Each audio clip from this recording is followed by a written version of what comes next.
নেতাদেরকে গ্রেপ্তার করে বিচারের আওতায় আনতে হবে। ইসরায়েলকে সন্ত্রাসী রাষ্ট্র হিসেবে ঘোষণা করে জাতিসংঘের সদস্যপদ বাতিল করতে হবে। আমেরিকার প্রত্যক্ষ মদদে ইসরায়েলের বর্বরোচিত হামলায় ট্রাম্প প্রশাসনকে জবাবদিহির মুখোমুখি করতে হবে। বাংলাদেশের সাথে ইসরায়েলের বাণিজ্য, সামরিক চুক্তি সহ সকল প্রকাশিত অপ্রকাশিত চুক্তি বাতিল করতে হবে। ইসরায়েলের সাথে বাংলাদেশ সহ সকল মুসলিম দেশের কূটনৈতিক সম্পর্ক ছিন্ন করতে হবে। বিশ্বব্যাপী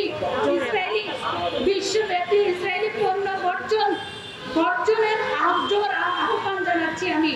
অবিলম্বে গাজায় পানি, বিদ্যুৎ, ইন্টারনেট পূর্ণ সংযোগ করে জরুরি খাদ্য ও স্বাস্থ্য সহযোগিতা নিশ্চিত করতে হবে।